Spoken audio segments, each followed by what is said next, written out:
शक्ति का रहस्यमय प्राचीन रूप विमला देवी का प्राकट्य सामान्य रूप में नहीं हुआ था। वे किसी आर्ष की तपस्या का फल नहीं थीं, न ही वे किसी विशिष्ट यज्ञ की आह्वान से प्रकट हुईं।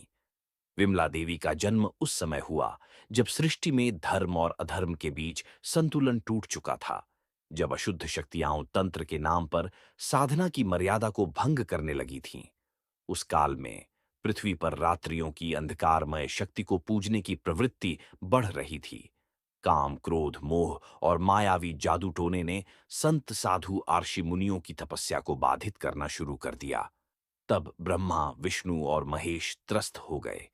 उन्होंने मिलकर आदिशक्ति की आराधना की। तब जगदम्बा ने आदेश दिया कि काशी की भूमि में, जहां ऊर्जा की धाराएं मिलती हैं, वहां एक विशेष रूप में शक्ति प्रकट होगी, जो तंत्र और यंत्र दोनों की मर्यादा को स्थापित करेगी। उस ऊर्जा से विमला देवी का प्राकट्य हुआ, न शेर पर सवार, न कमल पर, बल्कि एक साधना मुद्रा में, त्रिशूल और खड्ग के साथ। उनके मुख पर करुणा और नेत्रों में न्याय की ज्वाला थी।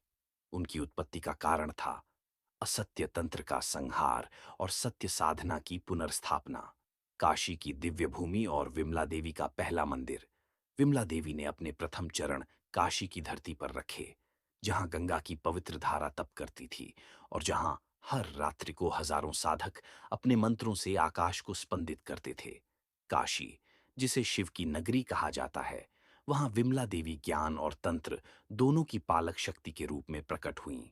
शिव स्वयं वहां उपस्थित हुए और उन्होंने कहा, हे देवी, तुम मेरी अर्धांगिनी की शक्ति रूप हो।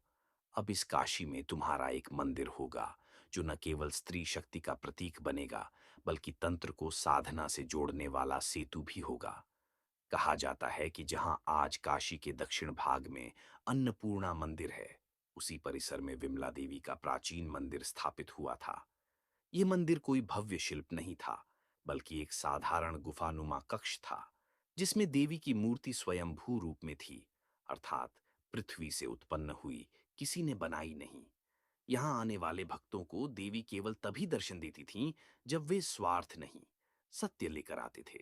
उनके दरबार में झूठ चल नहीं सकता था। वहां साधना, संयम और आस्था का त्रिवेणी संगम था। विमला देवी और तीन महान तांत्रिकों का सामना। विमला माता की महिमा सुनकर तीन महान तांत्रिक, भैरवाचार्य, वामन गुप्त और सोमेश्वर, काशी पहुंचे। ये तीनों शक्तिशाली थे, पर अहंकार से भरे हुए थे। उन्होंने विमला देवी के मंदिर के सामने आकर कहा, यदि तू सच्ची देवी है, तो हमारे मंत्रों को झेल कर दिखा। उन्होंने काली माया के जादू से आग, हवा और जल की तांत्रिक माया चलाई, पर देवी मुस्कुराई। उन्होंने अपनी एक दृष्टि से तीनों की साधनाएं छिन्न भिन्न कर दी। कहा, साधना तब तक शुद्ध नहीं जब तक उसमें करुणा और सेवा न हो। तुमने तंत्र को हथियार बनाया, साधना नहीं। अब जाओ और पुनः जन्म लेकर सेवा करो। तभी तीनों वहीं मूर्छित होकर गिर पड़े, पर देवी ने उन्हें माफ कर दिया और कहा, आज से इस मंदिर में कोई भी तांत्रिक बिना मेरी अनुमति प्रवेश नहीं करेगा। तभी से यह प्रथा चल पड़ी कि विमला देवी मंदिर में प्रवेश से पहले साधक को पवित्रता व्रत लेना पड़ता है। ऐसा कहा जाता है कि जो झूठ लेकर वहां जाता है, उसकी जिह्वा तालू से चिपक जाती है। विमला माता ने तंत्र साधना को मर्यादा और संयम का पाठ पढ़ाया। विमला देवी और तपस्वी कन्या की अद्भुत लीला।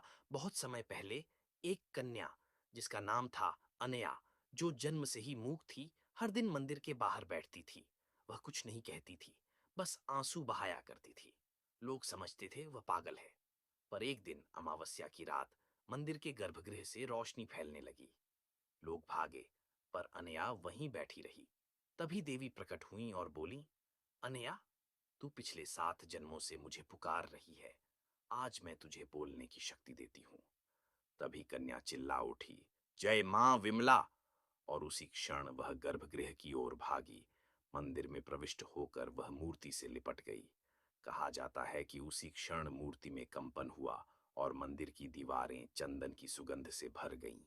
तब से अनया उस मंदिर की पुजारिन बनी और विमला माता ने उसे योग शक्ति दी। आज भी उस मंदिर में हर अमावस्या को एक विशेष पूजा होती है, जिसे अन्या पूजा कहते हैं, जिसमें मूक स्त्रियां देवी से वरदान मांगती हैं। कलयुग में विमला माता का पुनः अवतरण और चमत्कार। कलयुग में जब श्रद्धा की जगह प्रदर्शन ने ले ली, तब विमला माता फिर से जागृत हुईं। गुजरात, राजस्थान और उत्तर भारत के कई भागों में विमला माता के नए मंदिर प्रकट हुए, जिनमें देवी का रूप अधिक भयावह और न्यायप्रिय था। अब वह शेर या सिंह पर नहीं, बल्कि अदृश्य शक्ति की तरह प्रकट होती है, कभी स्वप्न में, कभी ध्वनि में, और कभी संकट के समय अचानक एक रूप लेकर। ऐसा कहा जाता है कि 1997 में एक गांव में जब एक बालिका गुम हो गई और पूरा गांव डर के साए में था, तब एक बूढ़ी औरत आई और बोली, घबराओ मत, विमला जाग चुकी है। उसी रात एक पेड़ के नीचे बालिका मिल गई और बूढ़ी औरत अदृश्य हो गई। बाद में पता चला वहां कोई बूढ़ी औरत थी ही नहीं। ऐसे कई किस्से भारत के गांव-गांव में आज भी मिलते हैं। विमला देवी अब भक्तों के मन में रहती हैं, जो संयम, सेवा और साधना से उन्हें पुकारता है। उसे वे न केवल सुरक्षा देती हैं, बल्कि उसे जीवन का विमल मार्ग भी दिखाती है। विमला माता के चमत्कार। जब मंदिर में आग लगी, पर मां की मूर्ति बच गई। यह घटना बहुत प्रसिद्ध है और इसे काशी के दक्षिण पूर्व में स्थित विमलेश्वर मंदिर की कथा में आज भी सुनाया जाता है। वर्ष था 1910, जब मंदिर के प्राचीन काष्ठ निर्मित गर्भगृह में अचानक आग लग गई। भक्तगण भयभीत हो गए। आग इतनी तेज थी कि पत्थर भी तपने लगे। कुछ लोग मां की मूर्ति को बाहर निकालने दौड़े, पर जब द्वार तक पहुंचे तो वहां घना धुआं था और भीतर से किसी ने कहा, कोई अंदर ना आए, मैं स्वयं अपनी रक्षा कर सकती हूं। सभी ठिठक गए। आग बढ़ती गई, पर अगले दिन जब आग शांत हुई और लोग अंदर गए, तो यह देखकर सब दंग रह गए। मां विमला की मूर्ति उसी प्रकार गर्भगृह में विराजमान थी, जैसे कुछ हुआ ही नहीं। उसके चारों ओर सब कुछ जल चुका था। पर्दे, दीप, कपड़े, यहां तक कि पीतल की घंटियां भी पिघल चुकी थीं। पर मां की मूर्ति और उनके सामने रखा चंदन अक्षत थाल वैसा ही था जैसा पहले दिन रखा गया था। ये घटना इतना प्रसिद्ध हुई कि आसपास के गांवों से भक्त आने लगे और यह स्वीकार किया गया कि विमला माता अग्नि की भी अधिष्ठात्री हैं, जो सत्य के रक्षक हैं। उन्हें अग्नि भी नहीं छू सकती। वर्तमान समय में प्रमुख विमला माता मंदिर और उनका रहस्य। वर्तमान भारत में विमला देवी के अनेक मंदिर हैं, परंतु 3 स्थान विशेष रूप से प्रसिद्ध हैं, जहां उनकी ऊर्जा सबसे जागृत मानी जाती है। पुरी, ओडिशा, श्री मंदिर का विमला शक्तिपीठ। पुरी के श्री जगन्नाथ मंदिर परिसर में स्थित विमला देवी मंदिर को शक्ति के 51 पीठों में गिना जाता है। कहा जाता है कि सती के नाभि देश का भाग यहां गिरा था। यहां मां का स्वरूप छोटा, पर अत्यंत गुप्त और प्रचंड है। कोई भी भक्त जब तक विमला माता के दर्शन नहीं करता, तब तक उसकी श्री जगन्नाथ पूजा अधूरी मानी जाती है। विशेषतः शरद नवरात्रि में यहाँ की आरती में शामिल होना जीवन बदलने जैसा माना जाता है। तो उज्जैन, मध्य प्रदेश, विमला देवी तांत्रिक पीठ। यह मंदिर एक रहस्यमयी गुफा के भीतर है। यहाँ प्रवेश करते ही हल्की सी धूप और कर्पूर की गंध आती है। कहा जाता है कि यहाँ साधना करने से व्यक्ति को तांत्रिक शक्तियां प्राप्त होती हैं, परंतु उन्हें सही मार्ग पर उपयोग न किया जाए तो विमला माता स्वयं सजा देती हैं।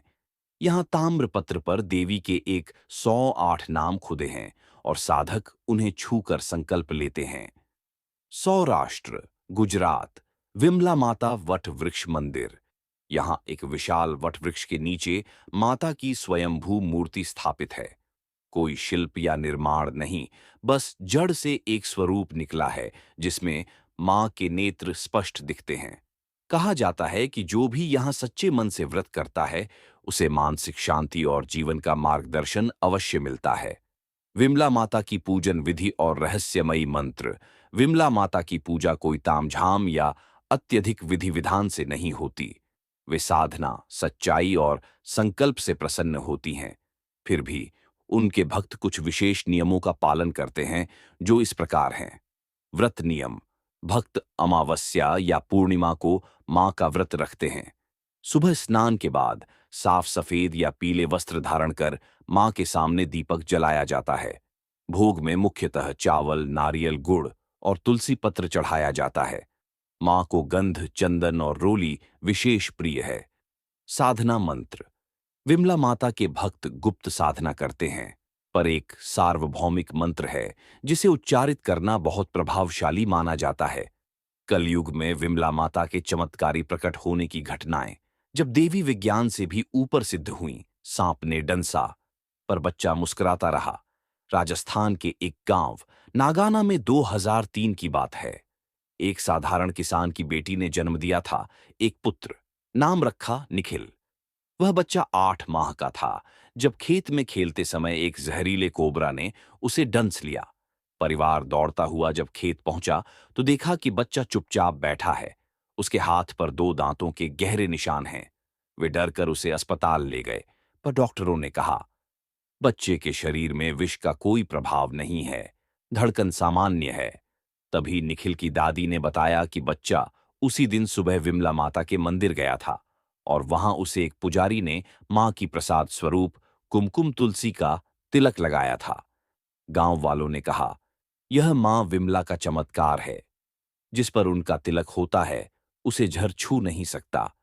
आज भी उस गांव में विमला माता का एक छोटा मंदिर है और वहां की मान्यता है जहां विमला का नाम होता है वहां नाग भी नम्र हो जाता है। युद्ध क्षेत्र में विमला माता का प्रकट होना। 1965 भारत पाक युद्ध। भारत पाक युद्ध 1965 में राजस्थान की सीमा के पास लड़ाई जोरों पर थी।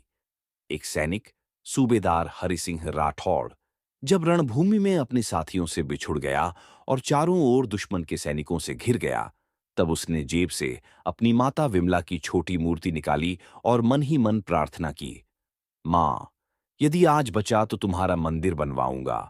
तभी एक तेज रोशनी सी दिखी और हरि सिंह को सामने एक सफेद धोती और पीले घूंघट वाली स्त्री दिखाई दी जो बकरी के पीछे चल रही थी। दुश्मन सैनिक उसे देख ना सके और हरि सिंह उसी स्त्री के पीछे पीछे निकल आया। बाद में पता चला कि वह क्षेत्र दुश्मनों की भारी घेराबंदी में था, पर कोई भी नहीं जान पाया कि वह स्त्री कौन थी और बकरी वहां कैसे आई। हरि सिंह आजीवन कहते रहे, मां विमला स्वयं आई और उन्होंने बकरी के बहाने मुझे वहां से निकाला। आज भी उनके गांव भिंडर, राजस्थान में एक छोटा सा विमला रक्षक मंदिर है जिसमें एक बकरी की मूर्ति के साथ देवी विराजमान है और सैनिक वहां विशेष रक्षा तिलक लगवाने आते हैं। विज्ञान केंद्र में घटी रहस्यमयी घटना। जब मशीनें रुक गईं। ये घटना 2017 में वाराणसी के पास के एक विज्ञान प्रशिक्षण केंद्र की है। वहां एक दिन कुछ बच्चों ने विमला माता की एक क्ले मॉडल मूर्ति बनाकर एक विज्ञान प्रोजेक्ट में लगाई। जैसे ही उस मॉडल को सेंसर से जोड़ा गया, पूरी लैब की लाइट्स झपकने लगीं। मशीनें अनियंत्रित हो गईं और उस दिन सभी उपकरणों ने काम करना बंद कर दिया। जब प्रोफेसर ने सीवीसीडी देखा तो वहां एक गोलाकार प्रकाशपुंज मूर्ति के ऊपर घूमता हुआ दिखा जिसकी कोई वैज्ञानिक व्याख्या संभव नहीं थी। अगले दिन एक बुजुर्ग साधक ने कहा, तुमने विमला को इलेक्ट्रॉन से नहीं, भाव से जोड़ना था। बच्चों ने अगले दिन मंदिर में प्रसाद चढ़ाया और फिर वही मशीनें बिना एक भी कोड बदले काम करने लगीं। यह घटना आज भी वहां के विज्ञान क्लब की गाथा में दर्ज है और उन्होंने उस स्थान को नाम दिया Vimla Point, where science stops and faith begins. जब अंधे को मिला अंतर्दृष्टि, आंख नहीं खुली, पर सत्य दिखा। उत्तर प्रदेश के कौशाम्बी जिले में एक नेत्रहीन संत जिनका नाम था रामलोचन दास, विमला माता के परम भक्त थे। वे आंखों से नहीं देख सकते थे, पर कहते थे, मां मुझे वो दिखाती हैं जो आंख वालों को भी नहीं दिखता। एक दिन गांव में एक बालक लापता हो गया। पूरा गांव परेशान हो गया। तब संत रामलोचन ने बस एक बात कही, बच्चा तालाब की दाईं तरफ नीम के पेड़ के पास सो रहा है, वहां जाओ। लोगों ने मजाक समझा, पर वहां जाकर देखा तो बच्चा सच में वैसा ही पड़ा था, बिल्कुल सुरक्षित। लोगों ने पूछा, तुम्हें कैसे पता? उन्होंने कहा, मां विमला ने दिखाया। जो आंख से नहीं दिखता वो भाव से दिखता है। आज भी वह स्थान विमला दृष्टि स्थल के नाम से जाना जाता है, जहां लोग मानसिक शांति और स्पष्ट निर्णय के लिए